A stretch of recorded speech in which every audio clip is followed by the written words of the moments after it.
Në këtë video kena me folë zbashku për Benitën, nanën e Benitës, vendimin e Benitës, por edhe informacione të cilat janë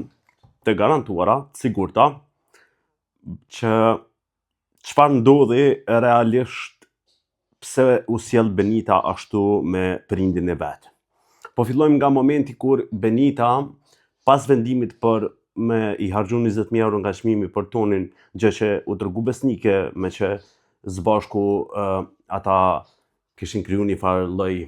afrimiteti, një farë lloj pëlqimi, ku ta di une, u tregu besnike, në rregull, vendosi si vendosi. Po kjo nuk ka absolut asnjë efekt me thonë që Benita u mërzit për vendimin që e mori se po i bëjmë presion banorët. Ashtu do të ishte me thonë që Benita nuk ja ka haberin e jetës, edhe nuk e din që kur të merr vendimet e tilla, kur ja prek çmimin dikujt tjetër, nuk agravohet tjetri, edhe prandaj u mërzit. Jo. Ajo siç duket ishte një skenar i qartë për me ftu Benitën brenda dhomës së rrëfimeve. Pse skenari i qartë me ftu brenda dhomës së rrëfimeve? U pa qartë që dini deshti me njëherë me nxirr në bar dhe sapo i folën te vekshi, një person që s'pja përmeni famën, se nuk po du me rreziku veten në formë ligjore, i flet në dhomë të rrëfimeve Benitës. I njëjti person i ka folë edhe nanës Benitës. Siç duket, nanës Benitës i ka thonë pak a shumë, i ka thonë nuk e di çka ki kundër tonit ose Klodit, sepse Benita ka veç një farë lloj pëlqimi, nuk është asgjë e keqe, shumë mirë po shkon, nuk duhet me nxirr jashtë, e gjana tjera. I njëjti person duket që i ka folë edhe Benitës në dhomë të rrëfimeve, duke i thënë që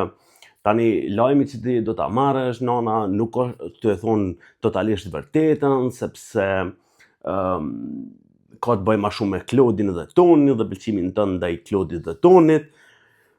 E kështu vjen puna që i del Benita jashtë në obar, takohet me nanën e saj, me personin që ajo neve na shpjegon që është shumë e dashur për to, edhe ajo i tregon, thot, jam smut, edhe këtu janë të vërteta, që ka qenë smut, që ka qenë me infuzion janë të vërteta, dhe ja thënë me sinqeritetin e plot, kom pas kontaktim, edhe e di që 2 javë që nana e Benitës ka provu me nxirr Benitën jashtë, 30-40% për shkak të sjelljeve të saj dhe një 60-70% për shkak se i duhet në shpresë është keq me shëndetin. Edhe i tregon Benitës, Benita i thot, nuk s'po thom por ran, por po thom që unë të njoh ty mami se kjo nuk është realitet, nuk është kjo krejt e sinqert, dhe ato fjalë Benita si përdor kurrë, vëdhen, nuk është kjo krejt e sinqert, dhe më thonë, shihet qartë që është dhoma rrëfimeve ajo që e ka bo komplet skenarin mram. Nëse jeni në këtë mendim, like, subscribe, nëse s'jeni në këtë mendim, du me pa mendimin ju në komente, po kjo s'do të thotë që s'duni me bo like edhe subscribe.